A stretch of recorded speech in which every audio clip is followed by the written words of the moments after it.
जय श्री कृष्णा। आप सभी का दिन शुभ और मंगलमय हो। आज दिनांक है 17 अक्टूबर और दिन है शुक्रवार। आज कार्तिक मास के कृष्ण पक्ष की एकादशी तिथि है। आज आप सुनेंगे कार्तिक मास महात्म्य का 11वां अध्याय और उससे पहले आपको कार्तिक मास में सुनी जाने वाली विष्णु भगवान की सच्ची कथा। कन्नौज नगरी जहां वेदों की गूंज और ब्राह्मणत्व की गरिमा बसती थी, वहीं जन्म हुआ एक ऐसे ब्राह्मण का जिसका नाम था अजामिल, ज्ञान, संस्कार और शील का प्रतीक। परंतु एक क्षण की भूल ने उसके पूरे जीवन की दिशा बदल दी।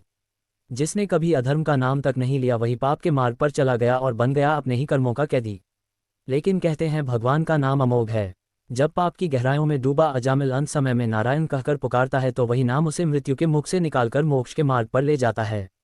ये कथा है पतन से उत्थान की, पाप से प्रायश्चित की और भगवान नाम की महिमा की, जो ये सिद्ध करती है कि एक बार यदि हृदय से नारायण कहा जाए तो भगवान स्वयं अपने भक्त की रक्षा करते हैं।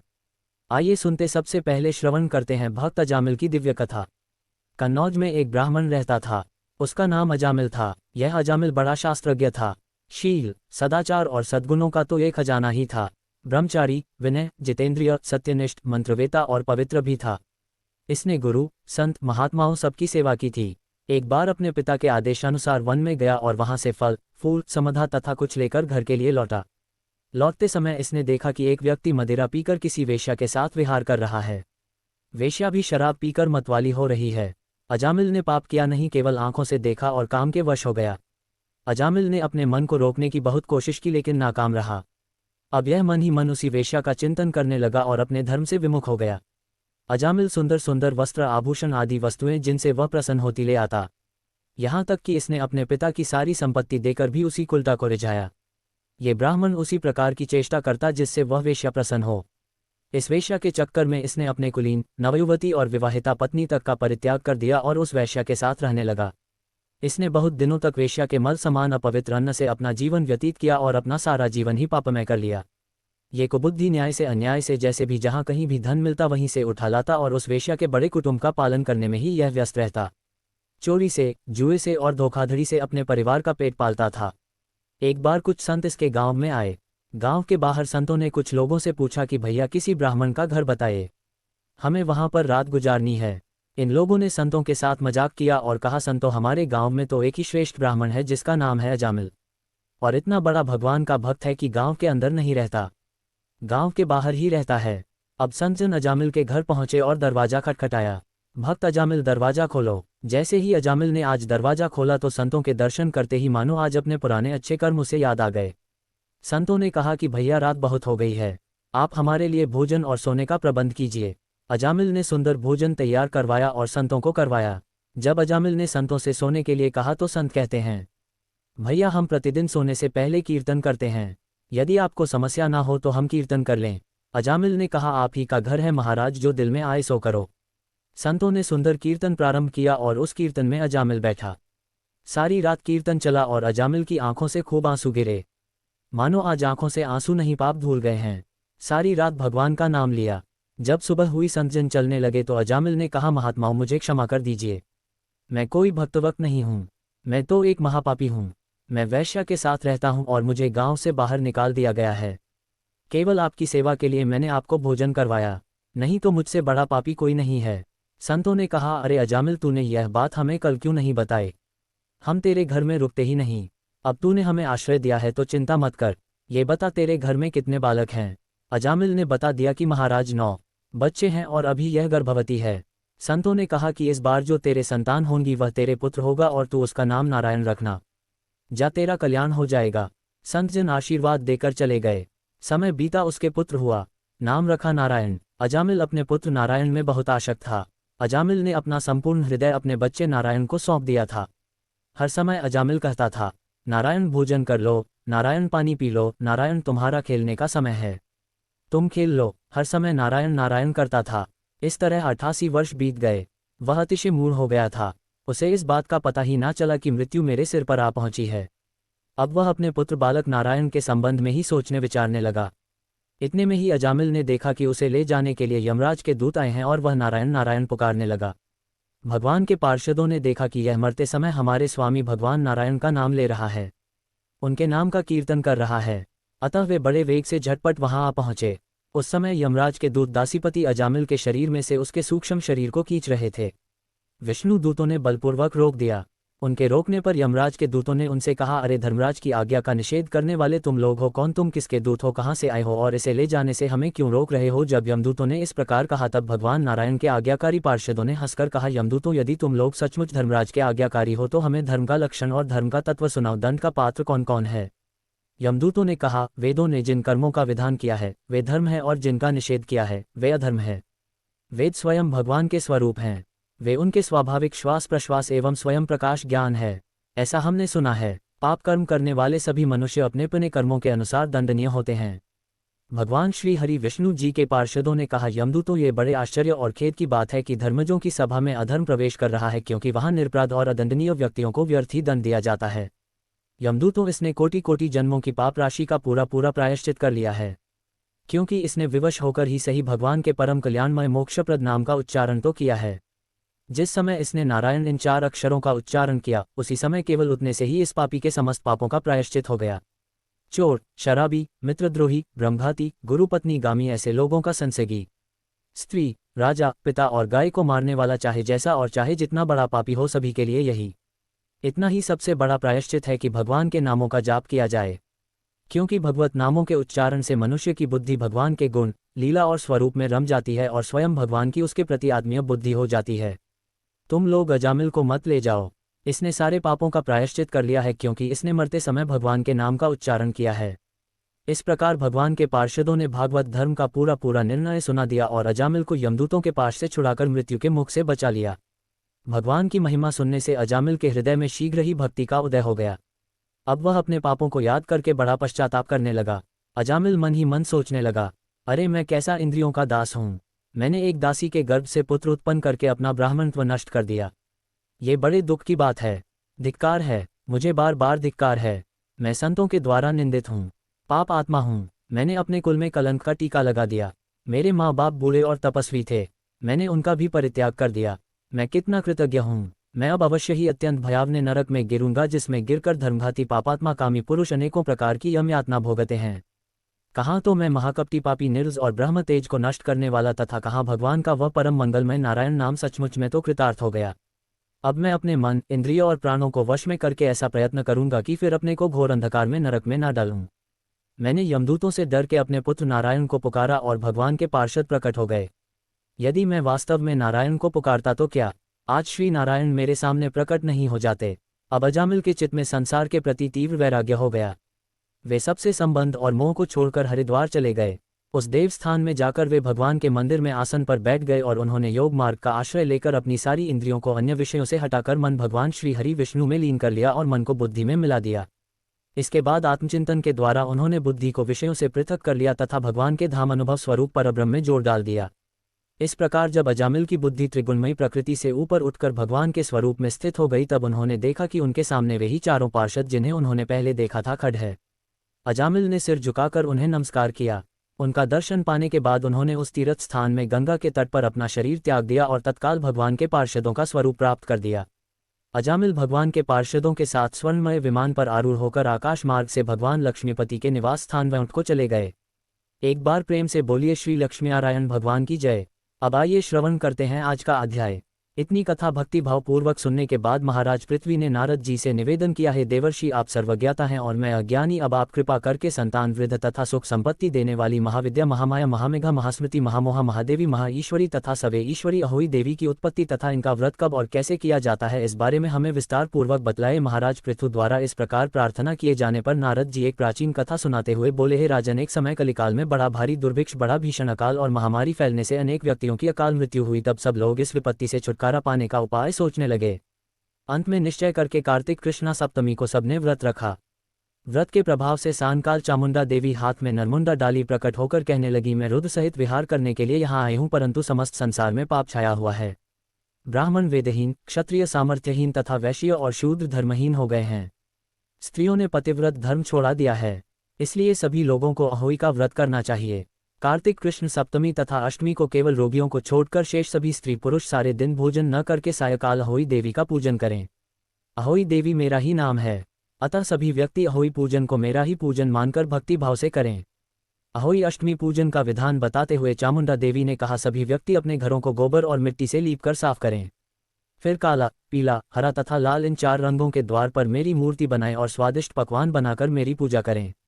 जब चामुंडा देवी यह कह रही थी तभी एक धीवर की स्त्री बोली, हे माता, हम नीच लोगों का कर्तव्य भी बतलाएं।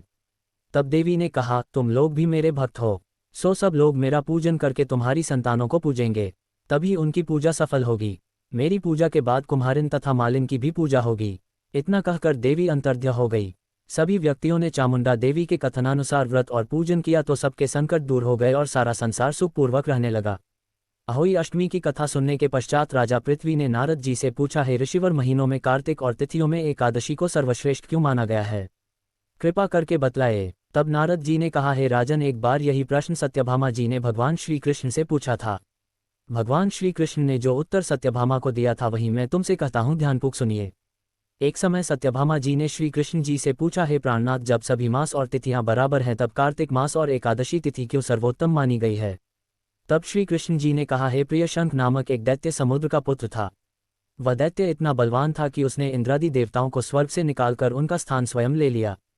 सब देवता उससे भयभीत होकर अपने बाल बच्चों सहित पर्वतों की कंधराओं में चले गए।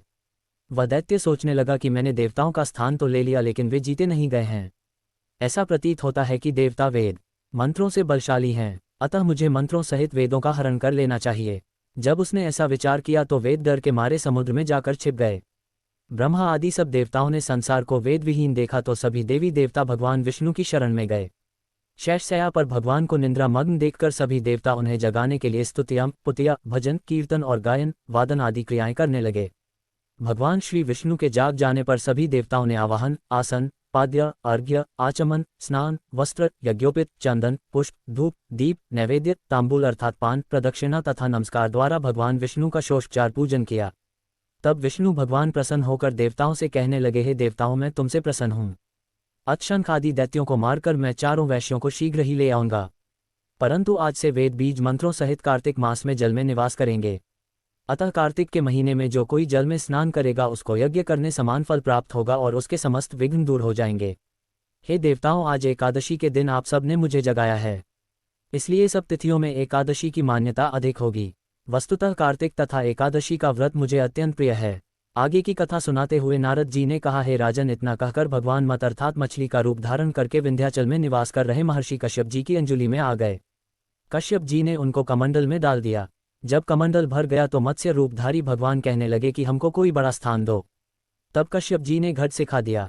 गद्दा भी भर गया तब उन्होंने कुएं में छोड़ ही दिया, परंतु भगवान मत्स्य रूप में तेजी से बढ़ते गए, अतः कश्यप जी ने उनको समुद्र में डाल दिया। भगवान ने एक अत्यंत विशाल मछली का रूप धारण करके दैत्यराज शंखासुर को मार दिया। शंखासुर को मारने के पश्चात भगवान मत्स्य रूप त्याग कर विश्राम हेतु बद्रीनारायण चले गए।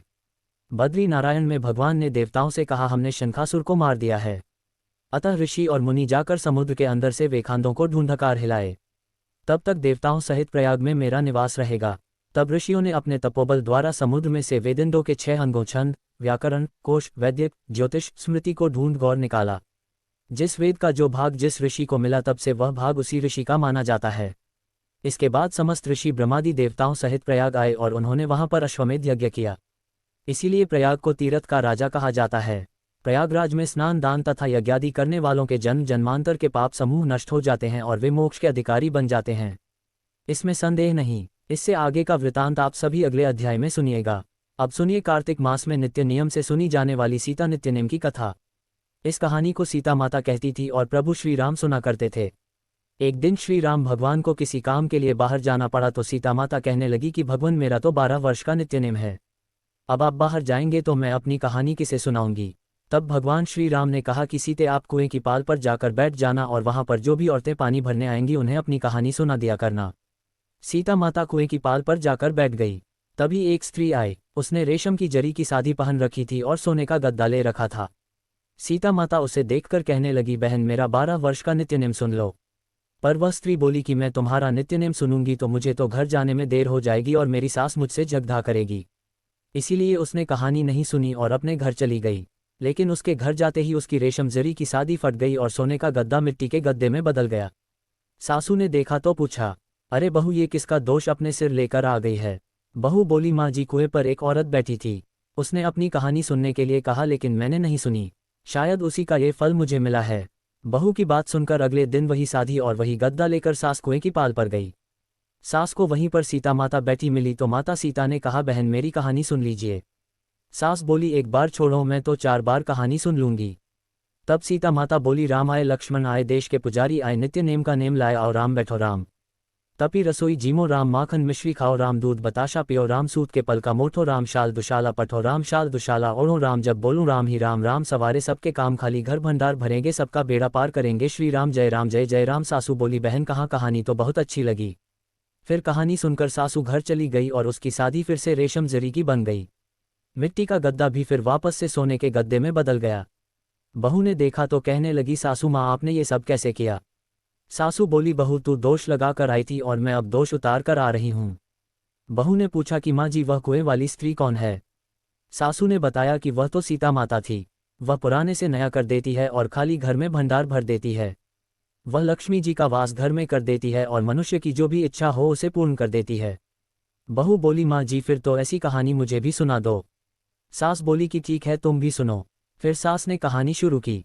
राम आए, लक्ष्मण आए, देश के पुजारी आए, नितनेम का नेम लाए, आओ राम बैठो राम, तप रसोई जीमो राम, माखन मिश्री खाओ राम, दूध बताशा पियो राम, सूत के पल का मोठो राम, शाल दुशाला पोठो राम, शाल दुशाला ओढ़ो राम, जब बोलूं राम ही राम, राम सवारे सबके काम, खाली घर भंडार भरेंगे, सबका बेड़ा पार करेंगे, बोलो श्री राम जय जय राम। कहानी सुनकर बहू बोली, माँ जी कहानी तो बहुत अच्छी है। सासू ने कहा, ठीक है, अब से हम इस कहानी को रोज किया करेंगे। अब सास बहू रोज सवेरे उठती, नहाती धोती और पूजा करने के बाद नित्य नेम की सीता माता की कहानी कहती।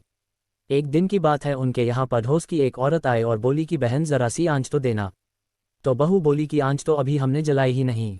पसंद बोली, तो फिर तुम सुबह 4 बजे से उठकर क्या कर रही हो। तो उन्होंने कहा कि हम तो सुबह सुबह उठकर पूजा करते हैं। फिर सीता माता की नित्य नेम की कहानी कहते हैं। पड़ोसन ने उनकी बात सुनकर फिर कहा कि सीता माता की कहानी कहने से तुम्हें क्या मिला।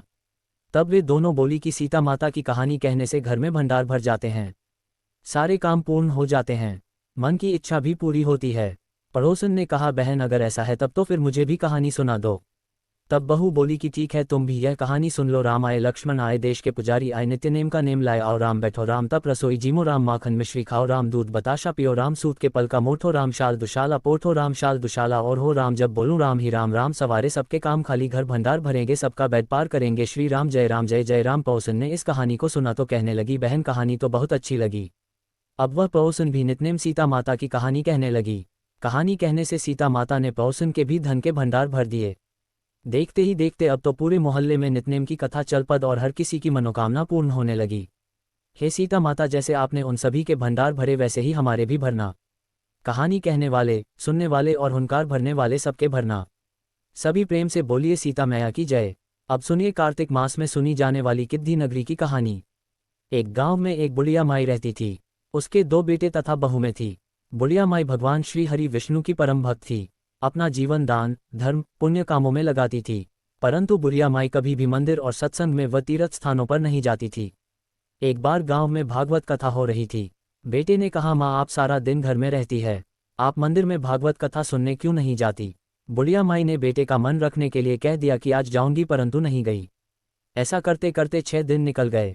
बुढ़िया माई के बेटे ने कहा, माँ आज अंतिम दिन है, आज तो कथा सुनने आपको जाना ही पड़ेगा। सारा दिन घर का काम करके बुढ़िया माई ने जाते जाते इतनी देर कर दी कि अंतिम दिन की भागवत कथा भी समाप्त हो गई। भगवान श्री हरि विष्णु सन्यासी का रूप धारण करके बुढ़िया माई के पास आए और बोले, बुढ़िया माई तुम कहाँ जा रही हो। बुढ़िया माई ने कहा, मैं भागवत कथा सुनने जा रही हूँ। तब सन्यासी रूपधारी भगवान श्री हरि विष्णु ने कहा, अब इतनी देर से क्यों जा रही हो, वहाँ तो अब कथा समाप्त हो गई, अब वहाँ जाकर क्या करोगी। बुढ़िया माई ने कहा, अब घर से निकली हूँ तो जाकर ही आऊंगी। सब सन्यासी रूपधारी भगवान श्री हरि विष्णु बोले, तुम वहां से मिट्टी की ईंट लाओगी, उसके बदले में मैं तुम्हें एक सोने की ईंट दे देता हूँ। बुढ़िया माई ने ईंट ले ली और घर की तरफ चल पड़ी और मन ही मन विचार करने लगी कि यदि यह ईंट मैं घर लेकर जाऊंगी तो बेटे बहू झगड़ने लगेंगे, इसीलिए घर के आंगन में बाहर ही बुढ़िया माई ने वही जमीन में गार्डनिंग दी। परंतु अब बुढ़िया माई का ध्यान उस ईंट पर ही रहने लगा। खाने पीने घर के काम करने में सदैव बुढ़िया माई अपना ध्यान सोने की ईंट पर लगाए रखती। बेटे बहू ने पूछा, माँ पूरे दिन घर के आंगन में क्या करती रहती हो। तो बुढ़िया माई ने कहा, मैं आने जाने वाले को देखती रहती हूँ। एक दिन बुढ़िया माई मर गई। यमराज के दूत बुढ़िया माई को लेने आए। बुढ़िया माई को लेकर धर्मराज जी के पास पहुंचे और धर्मराज जी को सारी बात बतलाई। धर्मराज जी ने बुढ़िया माई को कुतिया की योनि दे दी और कुतिया उसी पेड़ के नीचे बैठी रहती। बुढ़िया माई की बहू ने कहा, इस कुतिया को यहाँ से भगाओ, नहीं तो ये बच्चों को काट जाएगी। तो उसके बेटे ने उसकी पीठ पर एक लकड़ी मारी और बुढ़िया माई मर गई और बुढ़िया को फिर सर्प की योनि मिली। आंगन में सर्प को देखकर बेटे बहू ने किसी को काटना ले इसी डर से मार दिया। फिर बुढ़िया माई मरकर धर्मराज जी के पास पहुंची। बुढ़िया माई किड्डी का रूप धारण करके उस आंगन में किड्डी नगरा बना लिया। अब आंगन में किड्डी नगरा हो गया। घरवाले बहुत परेशान हुए। घरवाले भोजन भी नहीं बना रहे थे और मन ही मन भगवान का स्मरण करने लगे। तब भगवान श्री हरि विष्णु सन्यासी का रूप धारण करके आए और बोले कि कुछ खाने को दे दो। तो घर वालों ने कहा, महाराज हमारे घर खाने में कुछ नहीं बनाया क्योंकि हमारे घर में किड्डी नगरा हो गया है, आप ही इसका कुछ उपाय बतलाए। तब महाराज जी ने आंगन से सोने की ईंट निकाली और दोनों बेटों को दे दिए और कहा, तुम्हारी माँ के नाम से दान पुण्य करना, धर्मशाला बनवाना, स्कूल बनवाना, प्याऊ लगवाना, गौशाला में गाय के चारे खाने की व्यवस्था करना। परंतु दोनों बेटे आपस में झगड़ने लगे कि तू दान कर, और किसी ने बुढ़िया माई के नाम से कोई दान नहीं किया और की नगरा वहां उसी स्वरूप में स्थापित रहा। कुछ दिन बाद सन्यासी वापस आया और बुढ़िया माई के बेटों ने भगवान स्वरूपधारी सन्यासी महाराज से कहा कि हमारे घर की हालत वैसी की वैसी है, किड्डी नगरा तो वैसे का वैसा ही है। तब साधु रूपधारी सन्यासी महाराज ने कहा, वह सोने के ईंट के टुकड़े लाओ और उन्हें बेचकर उनसे जो भी धन मिले उसे तुम्हारी माँ के नाम से दान पुण्य करो। इस किड्डी नगरा पर शक्कर और आटा डालो। तुम ऐसा करोगे तो तुम्हारी माँ को मोक्ष की प्राप्ति होगी। और उनके घर से किड्डी नगरा चला गया। जो व्यक्ति प्रतिदिन सुबह प्रातः आटा और शक्कर किड्डी नगरे पर डालता है, वह सदैव धनवान, पुत्रवान, संपन्न, सुख शांति से जीवन यापन करता है। उसके घर में कभी कोई कष्ट नहीं आता है। उसका जीवन सदा सर्वदा आनंद से व्यतीत होता है। उसके परिवारजन उसे अत्यधिक स्नेह प्रदान करते हैं। की नगरा प्रतिदिन सींचने से, जुधी नगरी की कहानी सुनने से, दान पुण्य व धर्म कार्यों में रुचि लगाने से जीवन उत्तम हो जाता है। प्रेम से बोलो विष्णु भगवान की जय। अब आइए श्रवण करते हैं कार्तिक मास में सुनी जाने वाली लपसी और तपसी की कहानी। एक बार की बात है, एक लपसी था और एक तपसी था। तपसी तो भगवान की तपस्या करता था और लपसी सवा शेर की लापसी बनाकर उसका भोग लगाकर जीम लेता था। एक दिन वे दोनों आपस में झगड़ा करने लगे। लपसा बोला, मैं बड़ा हूँ। तप्स बोला, मैं बड़ा हूँ। इतने में ही देवर्षि नारद वहां आए और बोले, तुम दोनों क्यों झगड़ा कर रहे हो? लपसा ने बताया कि हे देवर्षि, मैं बड़ा हूँ। और तपस्वी ने कहा, मैं बड़ा हूँ। तप्स बोला, मैं सारा दिन भगवान की पूजा करता हूँ, इसलिए मैं बड़ा हुआ। ये सुनकर नारद जी ने कहा कि मैं तुम्हारा फैसला कल कर दूंगा। कार्तिक मास चल रहा था। दूसरे दिन लपसी और तपस्वी नहाकर आए तो नारद जी ने 1.25 करोड़ डन की अंगूठी उनके आगे फेंक दी। लपसा का ध्यान उस अंगूठी पर नहीं गया। तप्स तपस्या करने बैठा तो उसे जमीन पर पधी हुई अंगूठी दिखाई पी और उसने अपने घुटने के नीचे छुपा लिया और तपस्या करने लगा। उधर लपसी लापसी बनाकर उसका भोग भगवान को लगाकर जीमने बैठ गया। इतने में ही देवर्षि नारद वहां प्रकट हुए। उन्हें देखकर दोनों ने उन्हें प्रणाम किया और फिर दोनों ने एक साथ पूछा, बताइए देवर्षि, हम दोनों में से कौन बड़ा है? फिर तपस्वी ने एक बार फिर कहा कि मैं बड़ा हूं और लपसा हाथ जोड़कर खड़ा रहा। तब देवर्षि ने कहा कि मैं अभी इस बात का निर्णय किए देता हूं। फिर देवर्षि ने तपस्वी को इशारा किया और कहा कि तुम जरा अपना घुटना तो उठाओ। तब तपसी के एक घुटने के नीचे 1.25 करोड़ गज की अंगूठी निकली, जिसे देखकर नारद जी बोले, यह अंगूठी तूने चुराई है, तुझे तेरी तपस्या का फल नहीं मिलेगा। तब तपसी बोला, हे नारद जी, मेरी तपस्या का दोष कैसे दूर होगा? तब नारद जी ने कहा, रोटी बनाकर बाटियां नहीं बनाया तो फल तुझे मिलेगा, ब्राह्मण जमाकर दक्षिणा नहीं दी तो फल तुझे मिलेगा, शादी देकर ब्लाउज नहीं दिया तो फल तुझे मिलेगा, और जो दिए से दिया जलाए उसका फल तुझे मिलेगा। सब व्रत त्योहारों की कहानी सुनने के बाद जो तेरी कहानी ना सुने उसका फल तुझे मिलेगा। तब से लपसी तपसी की कहानी सुनी और सुनाई जाती है। कहानी सुनने के बाद कहा जाता है, लपसी को फल लपसी ना हो, तपसी को फल तपसी ना हो, महा की कहानी कथा को फल महान्य हो जियो। ये थी लपसी और तपसी की कहानी। सभी प्रेम से बोलिए कार्तिक के ठाकुर राय दामोदर जी की जय। हिंदू धर्म में भगवान विष्णु जी की आराधना का काफ़ी महत्व है। कहते हैं कि भगवान यानी श्रीहरि अगर प्रसन्न हो जाए तो व्यक्ति की किस्मत चमक जाती है। लेकिन क्या आपको पता है कि तुलसी जी के बिना भगवान विष्णु की पूजा अधूरी मानी जाती है? भगवान विष्णु को तुलसी बहुत प्रिय है। तुलसी के पौधे में माँ लक्ष्मी का वास माना जाता है। कहते हैं कि जिस घर में रोजाना तुलसी की पूजा की जाती है उस घर में हमेशा सुख और समृद्धि बनी रहती है। हिंदू धर्म में घरों में तुलसी का पौधा मुख्य रूप से लगाया जाता है और रोजाना इसमें जल अर्पित कर तुलसी की पूजा की जाती है। तुलसी पूजन के दौरान श्री तुलसी स्तोत्रम का पाठ जरूर करना चाहिए। ऐसा करने से माता तुलसी जल्द प्रसन्न होती है और माता तुलसी स्तोत्रम का पाठ करने से व्यक्ति को माता लक्ष्मी के साथ साथ भगवान विष्णु का भी आशीर्वाद प्राप्त होता है। भगवान विष्णु जी के प्रिय होने के कारण तुलसी जी को हरिवल्लभा भी कहा जाता है। धार्मिक मान्यताओं के अनुसार जिस घर में रोजाना तुलसी जी के पौधे में जल दिया जाता है और उसकी पूजा के साथ श्री तुलसी स्तोत्रम का पाठ किया जाता है, उस घर में कभी भी दरिद्रता और दुर्भाग्य का वास नहीं होता। तो आइए श्रवण करते हैं श्री तुलसी स्तोत्रम का पाठ। देवी तुलसी माँ को मेरा प्रणाम। मैं आपको नमन करता हूँ। हे विश्व की पालक, आप श्री हरि की परमप्रिय हैं। हे देवी, आपकी शक्ति के कारण ब्रह्मा से लेकर सभी देवता दुनिया को बनाए रखने और उसका अंत करने में सक्षम है। इसका अर्थ है कि आपके कारण ही ब्रह्मा जी के साथ अन्य देवतागण सृष्टि के निर्माण, उसके पालन पोषण और विनाश में लगे हुए हैं। देवी तुलसी जी, आपको मेरा प्रणाम जो जीवन में कल्याण लाती है। उस देवी तुलसी को नमस्कार है जो श्री विष्णु जी की प्रिय है और जो शुभ है, मुक्ति प्रदान करने वाली और समृद्धि प्रदान करने वाली। देवी तुलसी को नमस्कार है। देवी तुलसी को नमस्कार है। देवी कृपया मुझे सभी प्रकार के दुर्भाग्य और विपत्तियों से बचाए रखना है। देवी, आपकी महिमा का वर्णन करना, यहाँ तक कि आपका स्मरण मात्र ही मनुष्य को पवित्र बना देता है। देवी तुलसी जी को प्रणाम। मैं देवी तुलसी को पूरी श्रद्धा के साथ प्रणाम करता हूँ या करती हूँ, जो देवियों में सबसे प्रमुख है और जिनका तेजो में रूप है, जिसे देखकर इस नश्वर संसार के सभी पापी अपने पापों से मुक्त हो जाते हैं। देवी तुलसी को मेरा प्रणाम। इस पूरे विश्व को देवी तुलसी जी ने संरक्षित किया है, जिसमें गतिमान और अचल दोनों प्राणी शामिल हैं। देवी पापी व्यक्ति के सभी पापों को नष्ट कर देती है एक बार जब वे उसे देखते हैं और भक्ति के साथ उसके सामने आत्मसमर्पण करते हैं। इसका अर्थ है कि माता तुलसी चर और अचर समेत पूरे जगत की रक्षा करती है और अपने दर्शन मात्र से ही पापी मनुष्यों के सभी पापों को नष्ट कर देती है, या फिर तुलसी के दर्शन से ही पापियों के पाप समाप्त हो जाते हैं। देवी तुलसी को मेरा प्रणाम। जो भी श्रद्धा के साथ देवी तुलसी के सामने हाथ जोड़कर प्रणाम करते हैं, वे इस कलयुग के बंधनों को पार कर जाते हैं और सभी प्रकार के सुख और प्रसन्नता को प्राप्त करते हैं। फिर चाहे वह महिला हो, व्यापारी हो या कोई अन्य जन, देवी तुलसी को मेरा नमस्कार। देवी तुलसी के समान इस पृथ्वी पर और कोई देवता नहीं है। देवी तुलसी विश्व को उसी प्रकार शुद्ध करती है जैसे वैष्णव भगवान विष्णु जी के संग से शुद्ध होते हैं। देवी तुलसी को मेरा प्रणाम। इस कलयुग में भगवान विष्णु जी के माथे पर तुलसी पत्र चढ़ाना भक्तों के मस्तक पर विष्णु जी के वरदान, कृपा और आशीर्वाद को हमेशा बनाए रखता है। इसका अर्थ है कि जो भी व्यक्ति इस कलयुग में भगवान विष्णु जी के सिर पर तुलसी जी को अर्पित करता है, उसके ऊपर हमेशा विष्णु जी का आशीर्वाद बना रहता है।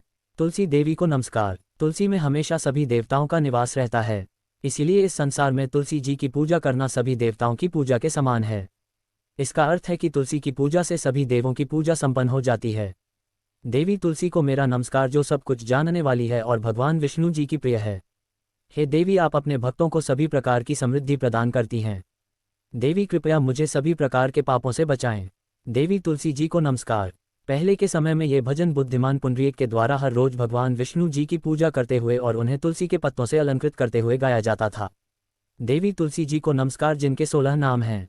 तुलसी श्री महालक्ष्मी विद्या यानी ज्ञान अविद्या, यशवनी यानी प्रसिद्ध और प्रतिष्ठित, धर्म का अवतार यानी धर्मिया, धर्मना यानी चेहरे पर परिलक्षित धर्म, देवी देवी देव मना प्रिया यानी देवियों और देवों को प्रिय, लक्ष्मी जी की प्रिय सखी, देवी स्वर्ग भूमि यानी पृथ्वी, अचला यानी स्थिर, चला यानी अस्थिर। देवी तुलसी के इन 16 नामों का भक्तगण पाठ करते हैं या महिमा गाते हैं। देवी के 16 नामों का पाठ करने वाले भक्त आसानी से श्रीहरि की भक्ति प्राप्त करते हैं और अंत में भगवान विष्णु जी के चरण कमलों को प्राप्त करते हैं, जिन्हें माँ तुलसी, पृथ्वी, महालक्ष्मी, कमल की स्वामिनी, श्री और हरि की प्रिय के नाम से भी जाना जाता है। देवी तुलसी को मेरा नमस्कार। देवी लक्ष्मी की सखी तुलसी जी शुभ प्रदान करती हैं, पापों को दूर कर देती हैं और सभी को पवित्र बनाती है, जो पुण्य प्रदान करती हैं। आपको प्रणाम है। देवी तुलसी, जिनकी प्रशंसा देवर्षि नारद द्वारा की जाती है और श्री नारायण की प्रिय हैं। आज का अध्याय यहीं पर समाप्त होता है। मिलते हैं कल एक नए अध्याय के साथ। तब तक के लिए स्वस्थ रहें, मस्त रहें और अपने माता पिता का ख्याल रखें। राधे राधे।